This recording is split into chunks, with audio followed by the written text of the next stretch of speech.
Hello, everybody. Welcome back to Geezerology on YouTube. I'm Scott, coming to you from South Florida, flying solo today. I want to give a quick review of the new Yes album, The Quest, which was released a couple weeks ago.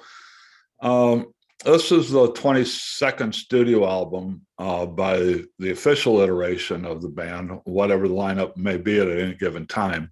This was one of these pandemic era albums. It was put together from pieces and parts with some band members and some guest musicians recording their tracks separately in different parts of the world.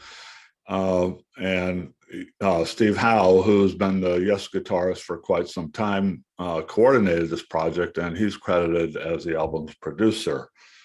This particular lineup includes Howe, drummer Alan White, singer John Davison, keyboard player Jeff Downs, and bassist Billy Sherwood.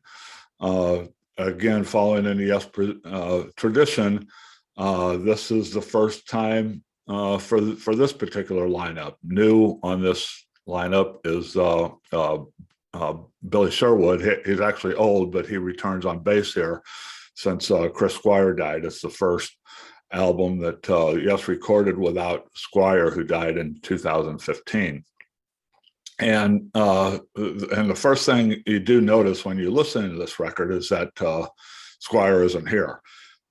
He is profoundly missed, and his distinctively melodic, aggressive bass runs throughout Yes's history, they're always such a big part of the Yes sound, and that's noticeably missing. Sherwood, he doesn't even try to emulate Squire's playing here. He just pretty much settles into a more traditional bass player's role of providing the foundation, along with drummer Alan White and guest percussionist Jay Shellen. So that's the biggest difference from what previous Yes albums sounded like, is the absence of Chris Squire's distinctive bass runs. But above all else, this does seem to be a Steve Howe project, for better or worse. His guitar work dominates most all of these tracks, and it's classic aggressive Steve Howe slithering, somewhat disjointed sound that he puts together here. His guitar work is pretty good on this album. That's probably the best thing to say about this album, is Howe's guitar work is top notch. He's on top of his game with his guitar. But you look at the album credits, and Howe's credits are massive. He lists about a dozen different guitars and other string instruments. He plays all these different guitars. He plays mandolin, he plays auto harp, he plays sitar. He's credited for playing a Portuguese 12-string guitar, Martin MC28 acoustic, and all kinds of other really specific instruments that are listed in these credits. And like I say, he also gets credit for being the producer. He's the sole producer credit on this record, and he's also credited for doing, quote, preparatory engineering and guitar recording. I suppose that has something to do with all the parts that were recorded separately and then all put together. They call that preparatory engineering and recording. Howe gets lone songwriting credit on 5 of the 11 tracks here, and he gets a co-writing credit on 1 other. And Howe also does lead vocals on at least part of the 6 tracks. He does a couple of duets with John Davison, and he actually sings lead on at least 1 track, and then co-lead on a 2nd track. If Steve Howe would have taken all this material that he contributed here and made it a Steve Howe solo project, and if the marketing would have allowed it, it probably would have been a better record than it is here. But here's a problem: it isn't a Steve Howe solo record, even though he dominates it. It is a Yes record, and it's just not a very good Yes record. The problem here is that there's really not too much new. Everything is just a retread of things that they've done in the past. And since Howe provides such a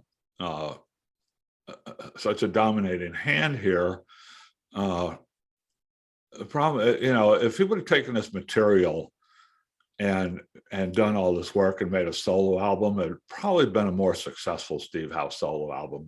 But what he does is he takes all this work that he's done and he tries to like shoehorn it into the Yes style and make it a Yes record. And so I think it really dilutes some of the materials here, because it just seems forced and imitative for the most part. But the opening track, The Ice Bridge, which was the first single released ahead of the album, it's a pretty good Yes track as Yes track goes. It's good enough Yes track to satisfy those of us who have been Yes fans for a long time. But it's not among the best Yes tracks, but it does fit nicely into what we've come to expect from Yes over the years. But the problem is that opening track is as good as it gets. This album just deteriorates from the opening track on down. The second track, Howe starts dropping in these awful string arrangements, just dropping on top of the next two or three tracks, and they're just awful. I mean,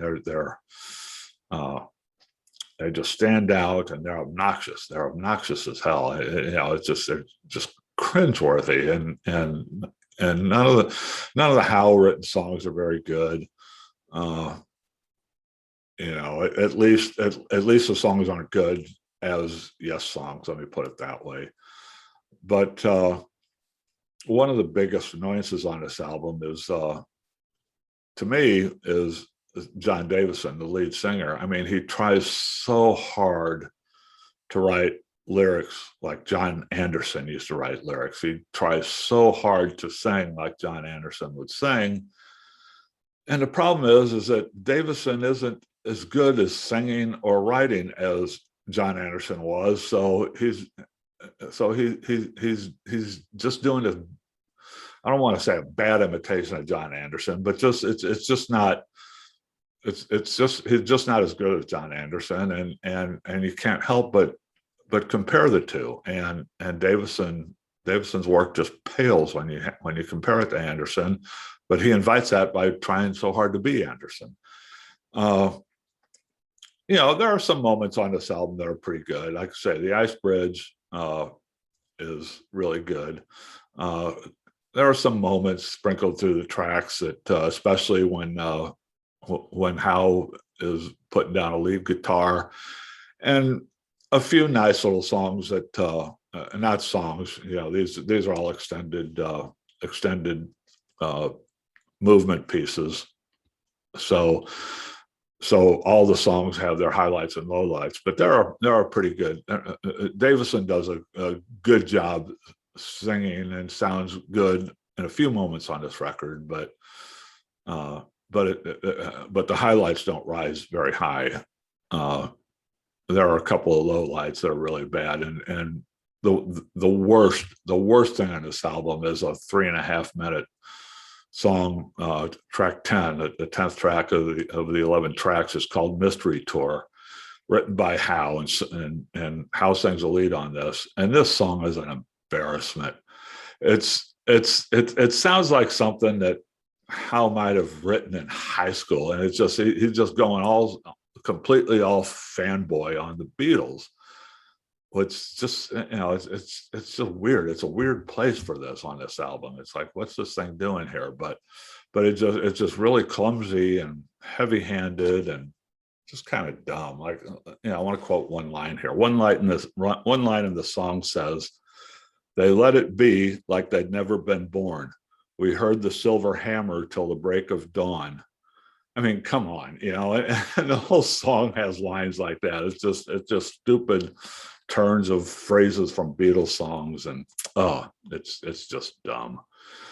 So anyway, just to wrap things up, I'm giving a thumbs down to this album. I was kind of looking forward to it being the first Yes album in a few years, and they haven't recorded many studio albums lately. Most of their career since John Anderson left about 15 years ago. Most of their career has been as a touring band and recording live albums, putting out live albums, and doing box sets and stuff. So their studio work has been fairly spread out lately, and this is why there's just no inspiration there. The whole point of having John Davison, he's a second guy. He followed a guy named Benoit David, who was even worse than Davison. But it seems the whole point of hiring Davison was to make the old classic Yes songs sound like Yes songs when they play them in concert. In the studio with new material, it's just annoying. It's like it seems to me like Howe and the band would have been better off if they would have just gone a different direction with a front man. And let's see what you can do as a band with a front man who brings his own thing to the table, instead of a guy who's just trying to replicate what's gone before. Because you're just not going to win when you set yourself up with comparisons like that. But anyway, okay, I just wanted to do a quick little review on this album. Just let you know that I listened to this album, so you don't have to. It's worth checking out. The Ice Bridge. It was they issued the Ice Bridge in a video single ahead of this album, and it's decent. It's decent if you're looking for something that sounds like classic Yes. The Ice Bridge is pretty good as far as that's concerned, but go ahead and check that out, listen to that, enjoy it, but you don't need to waste your time with the rest of this album. It's not very good. Okay, so just do me a favor and drop your thoughts on this album in the comments section if you don't mind. I'd like to hear what you think. I'd like to know if you think my reaction is spot on or if I'm way off base or whatever. So just let me know. And I'd love to hear from you. So anyway, Bob and Dan will be back with me Monday for Geezerology Gazette, and in that edition, I'm going to give a quick review of the documentary on the Velvet Underground that's supposed to premiere today on Apple TV Plus. So I want to have a look at that once or twice, and then give you a review on Monday's Geezerology Gazette. Next Wednesday, Millennial Miss Marissa will join us to introduce the old men to one of her favorite artists. Name is Ben Howard, and his debut LP, Every Kingdom. So join us for that stuff, and hope to see you then. So long, everybody.